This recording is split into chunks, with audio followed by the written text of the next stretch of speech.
আজকে একটা একদম সাবেকি রান্না নিয়ে এসেছি।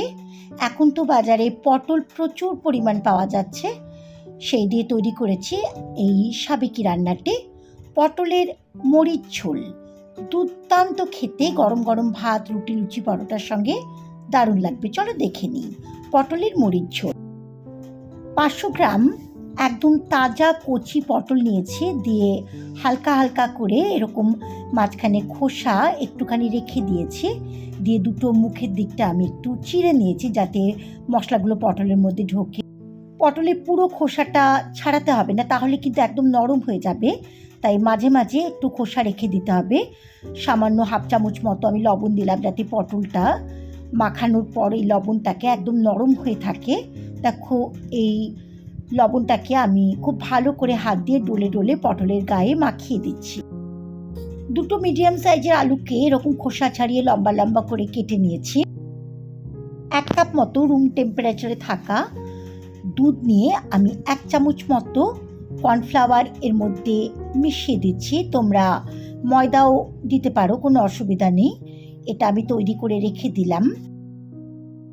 কর্নফ্লাওয়ারটা যেন খুব ভালো করে দুধের সঙ্গে গুলে যায়, যাতে লাম্পস বা দলা না থাকে, এটা খেয়াল রাখতে হবে। গ্যাসের ওভেনের মুখে কড়াই বসিয়ে আমি 4 চামচ মতো সর্ষের তেল গরম করে নিচ্ছি। তেলটা গরম হয়ে গেলে খুন্তি দিয়ে কড়াইয়ের চারদিকে আমি গরম তেলটাকে লাগিয়ে নিচ্ছি। তেলটা গরম হয়ে গেলে ওই গরম তেলের মধ্যে কেটে ধুয়ে রাখা আলুর লম্বা লম্বা টুকরোগুলো আমি লাল লাল করে ভেজে নেব।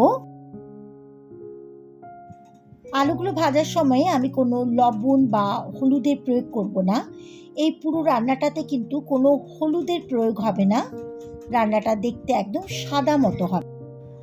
আলুগুলো একদম লাল লাল করে ভাজা হয়ে গেছে। এবার আমি একটা তেল ছড়ানো হাতা দিয়ে আলুগুলোকে অন্য পাত্রে তুলে নিলাম। এবার ওই নুন মাখানো পটলগুলো, যেগুলো আমি আধ ঘন্টা মতো আলাদা করে সরিয়ে রেখেছিলাম, সেটা অনেকটাই নরম হয়ে গেছে। জলটাকে ভালো করে চিপে নিয়ে আমি পটলগুলোকে লাল লাল করে ভেজে নেব এই তেলের মধ্যে। দেখো, পটলগুলো ভাজার সময়ও আমি কোনো লবণ দেব না, যেহেতু লবণ দিয়ে আমি মাখিয়ে রেখেছিলাম। আর এই পটলগুলোকে মিডিয়াম ফ্লেমে আমি ভালো করে লাল লাল করে ভেজে তুলে নেব। দেখো, লাল লাল করে পটলগুলো আমি ভেজে নিয়েছি। এবার আমি তেল ছড়িয়ে অন্য একটা পাত্রে এই ভাজা পটলগুলোকে তুলে নিচ্ছি।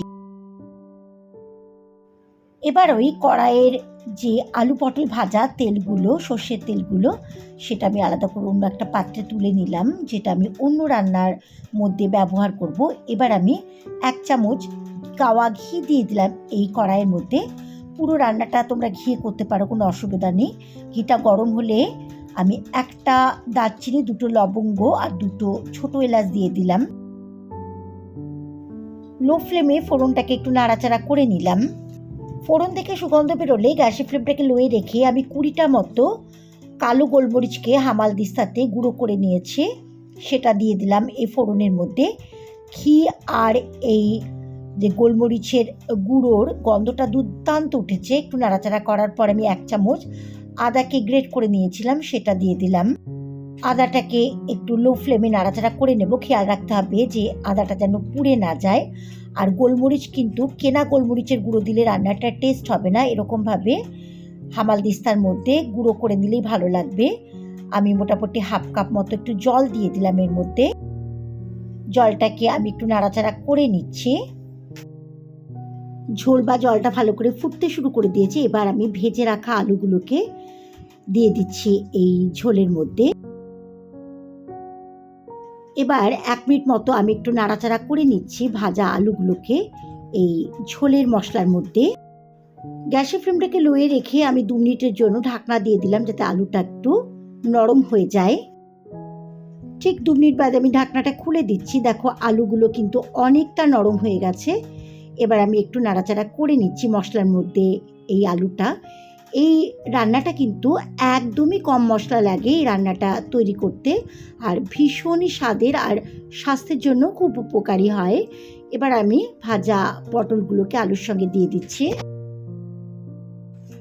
ভেজে রাখা পটলগুলো দেওয়ার পর আমি লো ফ্লেমে আরও 2 মিনিট মতো নাড়াচাড়া করে মিশিয়ে নিচ্ছি আলু মশলার মধ্যে পটলগুলোকে।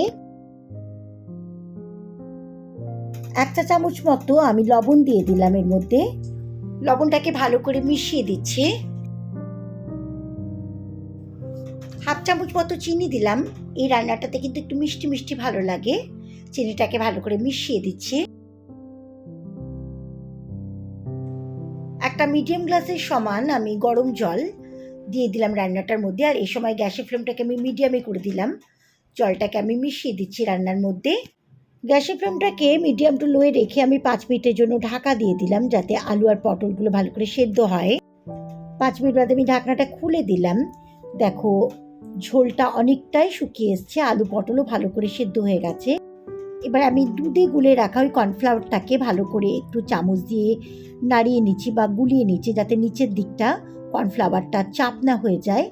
এবার আমি এই দুধটাকে দিয়ে দিচ্ছি রান্নার মধ্যে। তাকে মিশিয়ে দিলাম রান্নার মধ্যে। 1 মিনিট মতো নাড়াচাড়া করলেই রান্নাটা একদম ঘন হয়ে যাবে। দুর্দান্ত একটা সুবাস বেরোচ্ছে রান্নাটা থেকে। একদম তৈরি হয়ে গেছে পটলের মরিচ ঝোল। গ্যাসের ফ্লেমটাকে অফ করে দিয়ে ঢাকা দিয়ে 5 মিনিট স্ট্যান্ডিং পজিশনে রেখে তারপর সার্ভ করব।